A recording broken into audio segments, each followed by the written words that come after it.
We thank God for you tuning in today.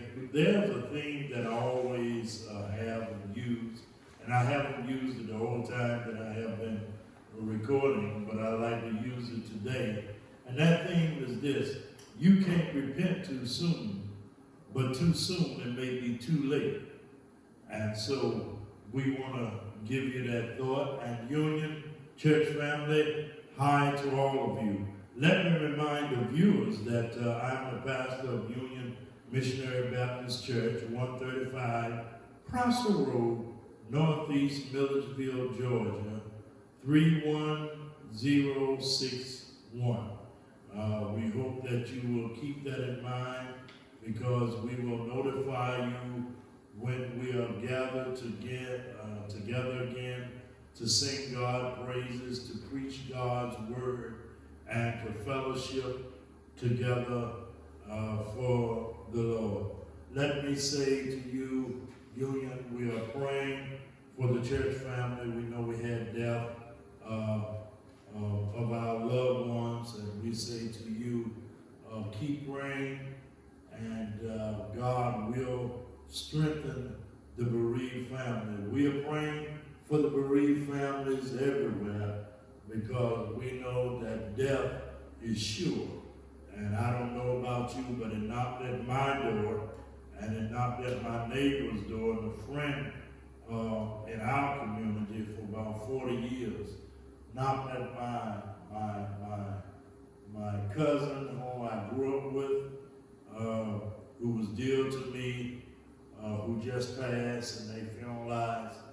And just pray for the bereaved families everywhere. We need your prayers. We need your prayers. Let us pray. Father, we thank you now, as once again, that your goodness and mercy will follow us, and something we say, God, will prick the hearts of dying men and women. We pray your word will reach them, and we pray that, God, you will send in more viewers. And God, we ask now that you would just unfold your word, that it will prick hearts. And we ask that you would do this in Jesus' name. Amen. Today, I want to read from the book of Jude, and just in case you don't know it, is the book right next to Revelation. Is that all right? In the New Testament. We want to begin at the first chapter and the first verse. No, I think we begin at the first chapter and the third verse. Beloved, when I gave all diligence to write unto you of the common salvation, it was needful for me to write unto you and to exhort you that you should earnestly, underline that, contend for the faith which was delivered unto the saints. For there are certain men crept in unaware, who were before of old ordained to this condemnation, ungodly men, turning the grace of our God into lasciviousness, and denying the only Lord God and our Lord Jesus Christ. I will therefore put you in remembrance, though you once knew this, how that the Lord, having saved the people out of the land of Egypt, afterwards destroyed them that believed not. And the angels which kept not their first estate, but left their own habitation, he hath reserved in everlasting change under darkness, under the judgment of that great day. Even as Sodom and Gomorrah and the cities about them, in like manner, given themselves over to fornication, and going after, underline this, strange flesh, meaning homosexuality, set forth for an example suffering the vengeance of eternal fire. Likewise also these filthy dreamers, defiling the flesh, despise dominion, and speak evil of deities. I want to talk today about the signs of the end time. Is that all right? The signs of the end time, or the manifestation of the end time. I think today that most of us can truly see that we see the works of sin in our country, in our land, in our neighborhoods. We see the signs of sin really taking over. If you would really view some of the signs of adultery openly, sexual relation between man and woman, single or married, fornication, uncleanness, which is homosexuality, lasciviousness, which is, unchastening filth, promoting the desires of the heart or the lust of your mind and of your flesh, adultery, image worshiping, including anything which our affection are passionately set on. But when we can see all of these things, hatred in one's heart, hatred now, the way that we hate folk because they don't agree to us. We hate folk because of the color of their skin. It's just so much that we see now in these end times manifesting itself. You saw the young man that was shot down the other day, those in Brunswick, claiming that he had stolen something from a house under construction. But let me tell you something. When you have hate in your heart, when your heart is evil, when your thinking is evil, when your mind and your every imagination are evil, you will do anything. And so we see that murder and killing is taking place everywhere. We see this end-time manifestation of hatred, ungodliness, drunkenness, living intoxicated. And intoxication will make you a slave for drinking. And so we see all of these things, and Jude was trying to tell us some things that we need to look for in the end time. Well, we see now as never before. We see those who are failing to please God or keep his commandment. We know that this is the works of Satan. We know that. Hating anyone without a reason. Failing to overcome Satan. A lot of us don't want to overcome because we love what we're doing and we feel that we're going to get away with it. But I want to serve notice on you. You won't get by. Loving the world and the things in it. And many of us, we just love the world. We love what's going on. We love the sin that grips our heart. And we don't want to have fellowship with God, fellowship with the church, fellowship with born-again believers. And then you got those we see in these last days who just plain ignore truth. They don't care what God said. They just plain ignore truth and deny truth. And then we have those who just love sin.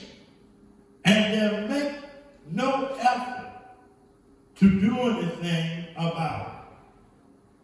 So Jude is telling us today, some things that we need to look out for. Being in the world, and we love the world, we just don't love Jesus anymore. And so Jude was, as you know, the half-brother of Jesus. And he was writing to the saints of God, trying to encourage them to continue to contend for the faith. Jude is, as we know it, the 65th book of the Bible. 1 chapter, 25 verses, 613 words, no questions, 22 verses of history. The first verse of fulfilled, and the second verse of unfulfilled prophecy. Jude writes about the characteristics of the apostate. He speaks these as brute beasts who corrupt themselves. They have gone in the way of Cain. They are greedy in the era of those who hate God. In other words, they are uncultivated. They follow only the evil instincts of the heart.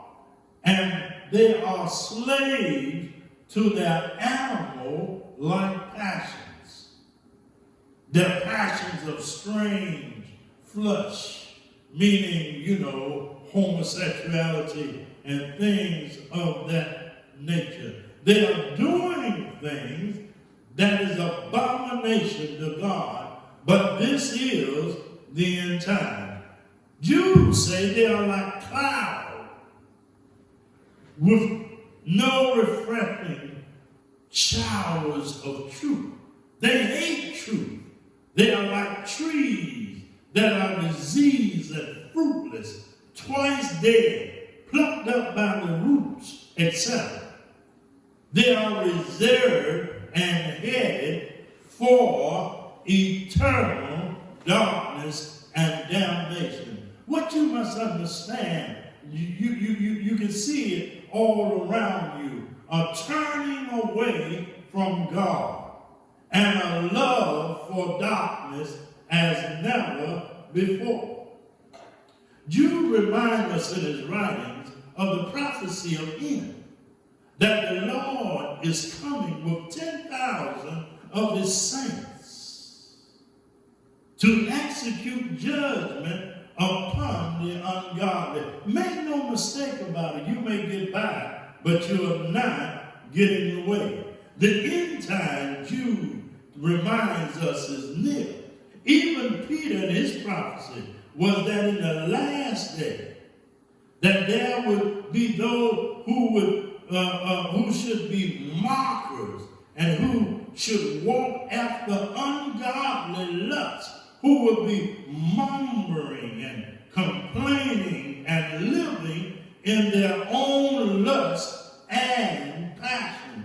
We see more people today who are getting drunk. We see more people today who indulge in animal-like character. We see more people today smoking more weed than ever before, talking about, man, this weed make you feel near to God. Well, I want to know, I just want to ask you, what God are you drawing near to? Because the God, as we know it, will tell you that drugs are evil and they bring about familiar spirits. And that's why many times you hear folks talking about, man, I feel like I'm really near God now. Well, you're not near the God that I know. And so then Jude reminds us that these are those that pretend devotion to rich men in order to gain their money, in order to get more money, in order to gain influence and power. And so he writes about these who have passion, who separate themselves with sensual and having not the Spirit of God. In this we understand, they separate themselves from the truth, and they separate themselves from the true church and those who demand holy living. The thing that I want you to understand is, how can two walk together except they agree? What I'm trying to get you to understand, whenever you get along with those in darkness, you are drawn to something in darkness. Because the Bible said that how can two walk together except they agree? What have light with darkness? And when we find ourselves enjoying what the sinner man does or what the ungodly is doing, something is wrong with our salvation. Something is wrong with our heart. Something is wrong with our lives. Now, ungodly men have a failure to want to come to Christ. They separate themselves from God. Look at the men with men and angels, fallen angels, demons years ago with the women of men. And then we find, as Jews say, women with women. Never before have you seen such foolishness, even though we know there's nothing new under the sun, but we see it more willfully. We see it with no shame. We see it where everybody is boastful. And let me tell you something. When God speaks against a thing and said it is abomination before him, those of us that love God, we don't hate the sinner, but we hate what they do. This is end time prophecy, and we see it today. Nothing is new. I said under the sun. It happened in the days of Noah. It happened in the days of Lot. It happened in the days of Abraham, and it's afresh today. And we as saints of God, we as children of God, we as born again believers of God must warn the world a change is going to take place, and it's going to be sooner than later. Christ will do what the prophets of old prophesied about. And so Jews said, we need to be reminded, and we need to remind the world of the thing that is to come. Hating one without a cause.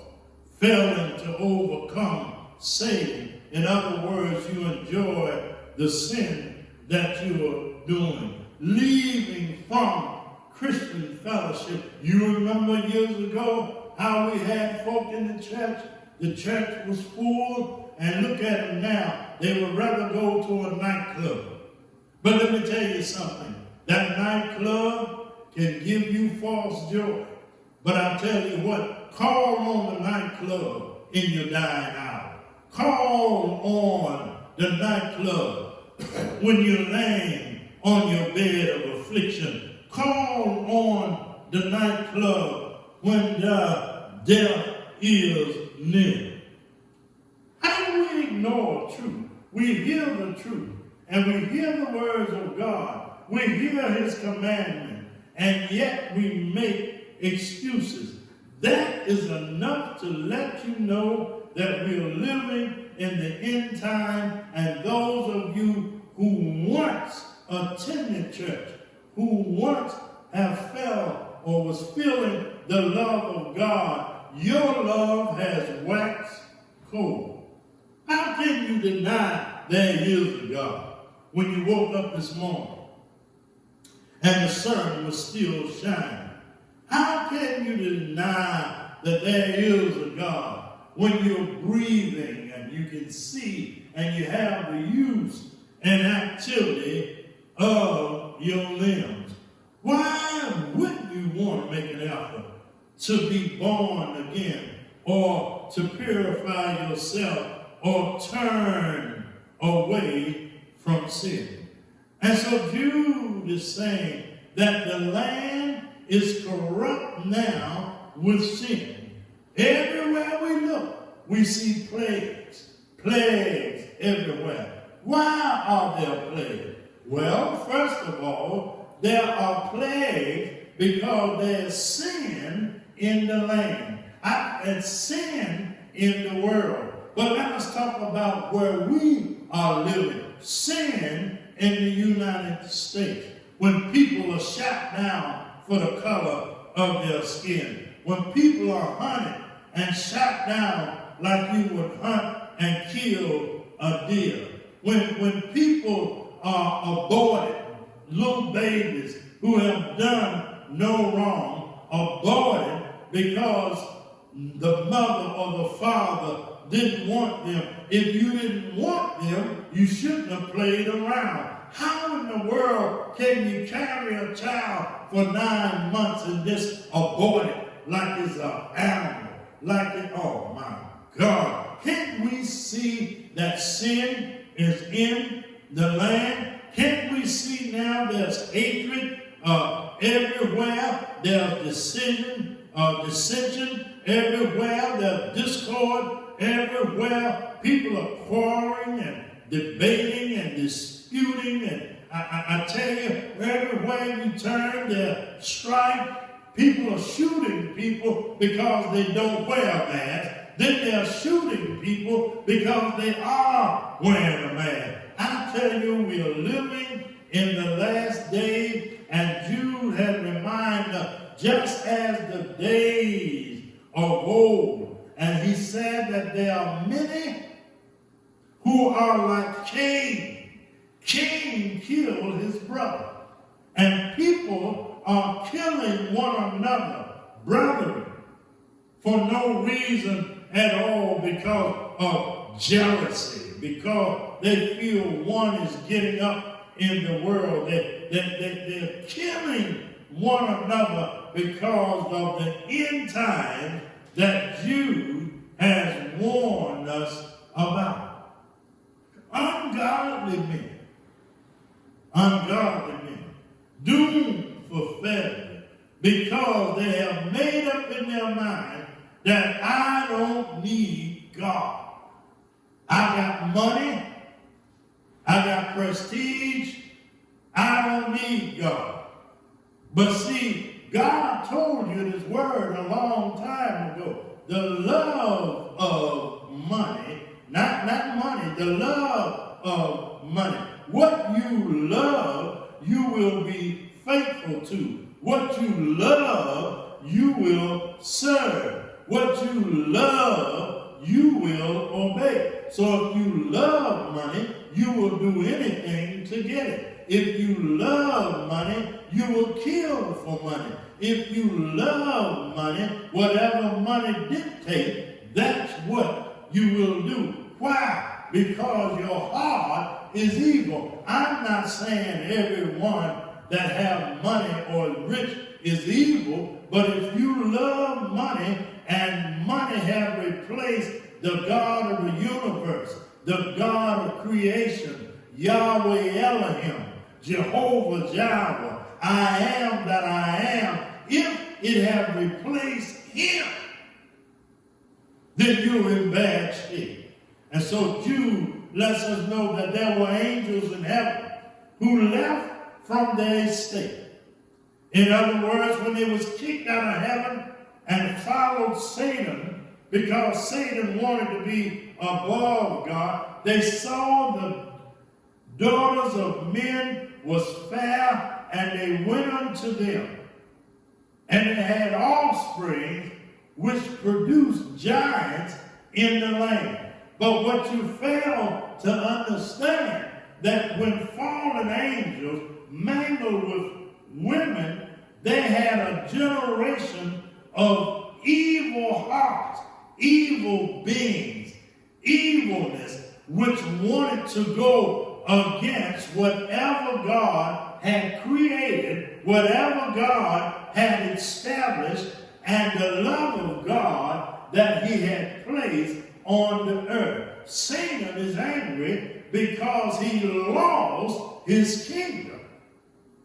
He was thrown down in this atmosphere. and he is the prince of the air. And because he is angry, and he has seen now that God has a masterpiece, and he had made man a little lower than angels, and God loved man, and God loved man so much and so well that he died for man. God didn't die for angels, but he died for man. Satan is angry because man has a place in the heart of God. And Satan hates God, and he hates God's creation. Remember when God made everything? Jude showed you everything was good and very good. But because of Satan being cast out, Satan decided that I will corrupt everything. He corrupted the earth. God had to destroy and then start all over again. But that seed still remained. Noah and all his family, 8 people, remained faithful to God, who kept that bloodline that God had created. I wonder today how it would be if Jesus would come back, because the bloodline is polluted. And God said, my spirit is not going to dwell with you always. And so Jude let us know that these ungodly angels and ungodly bloodline, that's why God said, I love Esau. I love Jacob, but I hate Esau, because the bloodline is polluted.